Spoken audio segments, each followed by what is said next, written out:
Then the being took me into the presence of the great intelligence that created everything. It is everything and exists in and through and as all things. I would call it God, though this word has too many misunderstandings attached to it in our world to be accurate. In this presence, I simply stood there. I felt love everywhere. It was thick and heavy and it had a literal physical presence. This presence was exquisite and magnificent. I also felt its gratitude for all of humanity and for all who must suffer in this place. It had weight, presence, and form. It is one thing I have never heard spoken of, that God is grateful to us and for all that we are and do. Then, I was taken into the universe. I surfed on sound, I tasted colors that we can't see and for which we have no names for on earth.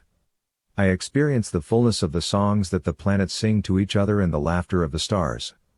I experienced all that is, and the wonder of what exists. There was indescribable beauty and such vast love and joy. I returned to the being who had led me from the presence. That is the answer to your question.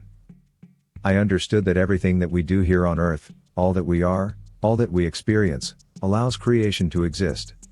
Every beautiful thing, every wonderful being and creature, whether on earth or in any universe, relies upon people who are on the extremely rare places like earth.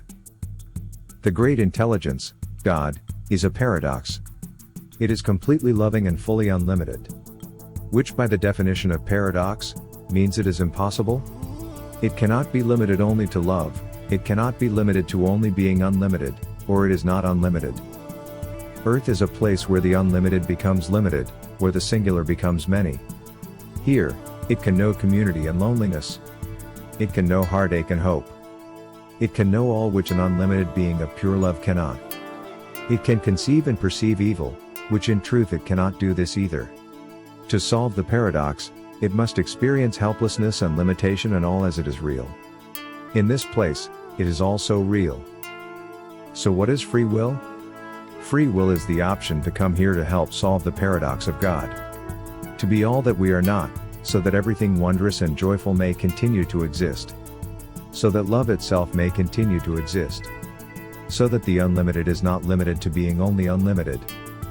Why are the answers always, simply to exist and to choose love and to learn how to love? Because all you need to do, to solve the paradox, is to exist. And as we exist here, each time we choose love, we expand the universe. Love is life's longing for itself. Despite the reality of what we live, even the darkest souls among us cannot help but to reach, to yearn, and move towards goodness and towards love. For love is the true nature of who we are. And when we experience horrible things, the question why comes to mind because it is the central question of love, life, and of this world. The answer is so that all things might continue to exist. Every soul chose to come here and to suffer because of love. Each soul loves the universe, loves life, and loves this world and all of the worlds. Each soul loves all of the people so immensely and intensely that they chose to come here so that all the universes may teem with beautiful, joyful life. Every creature that I saw, acknowledges that your life gives them the gift of life. And when each soul goes home after they die, they will know the rewards of their own gift, too. The reward for their sacrifice will be joy, love, and feeling incredible, wonderful, beautiful joy at the life and the love everywhere in the universe. When you go home, you meet your own soul. You willingly came here to forget yourself. You willingly came here to save every beautiful and wonderful thing. By suffering what God cannot, you give the gift of life.